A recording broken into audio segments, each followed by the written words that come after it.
Alex Winston, and I released my first record in 2012 and then had a terrible case of writer's block. So I didn't release much after that. I released one song independently on my own label, and then Careless came out, the next single, about a year and a half after that, and then I just released the 3-song EP, The Day I Died EP. So I'm just like getting back in the groove of putting music out there again. There was, a little bit of time where I was still trying to figure out what I wanted to do for the next record, so it's nice. I think it was a combination of a lot of things. My personal life, I was going through some things and was kind of down, depressed, and I didn't know what I wanted my second record to be about because everything I'd written previously was very sort of voyeuristic about other people. I always like other people's stories. I like listening to people, where they came from, meeting people. It was always about other people. And I just wasn't feeling inspired the way that I had been before. So I was trying to write in that same fashion, and I just felt very insincere. So it took me a long time to realize that everything that I was going through in my personal life would later become my material for my next record. But it was very push and pull. I didn't want to write personal stuff. I thought my life was boring compared to other people's stories. So it took, some time. It was very transitional for me, and I felt like everything had kind of been said before, which is bullshit. It's not true. But I felt like I couldn't do those sort of broader topics justice. And then I just realized I was being a total baby, and what people want to hear is honest music. So if you're honest about something, it's gonna show through. My dad bought me my first guitar when I was 7, and I grew up in a very musical household.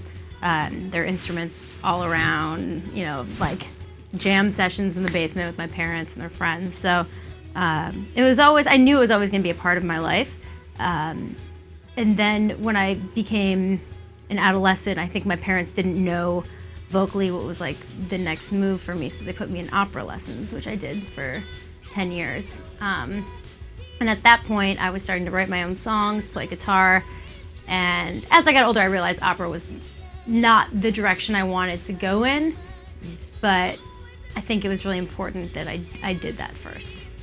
I learned how to properly sing, and then I unlearned how to properly sing to figure out who I was as a musician and an artist and singer. But I think subconsciously it's still there, and even like posturing, and I still go back to the early days of opera lessons.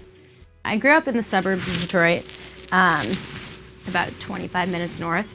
I grew up in like a really normal town, and there were a few people doing music, but there wasn't much of a scene, so I gravitated towards people that were making music in the city and local bands, and I spent a lot of time playing with local musicians, and some of the best times I've had were, playing shitty bars in Detroit, and I think that some of my most talented friends still live there. Never thought I'd need a song to show myself. This is for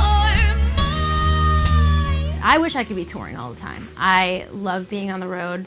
I don't even have my own apartment here, I sublet. I love performing, and it's been cool playing these songs for a new audience, because I was on tour with Neon Trees, so it was their audience, and just seeing how they responded was really interesting, and what they gravitated towards. So I love that sort of like test run. But Detroit was my hometown show. I played Chicago, headlining some Midwest dates, which were, really fun. Yeah, just to be able to maintain this for years to come. I'm not trying to be a megastar. I just want to be a musician that can pay her bills and tour for the next 10 years. That's my goal. And if other stuff happens, that's awesome. But yeah, just keep going. Hi, I'm Alex Winston. Look for me on Last.fm.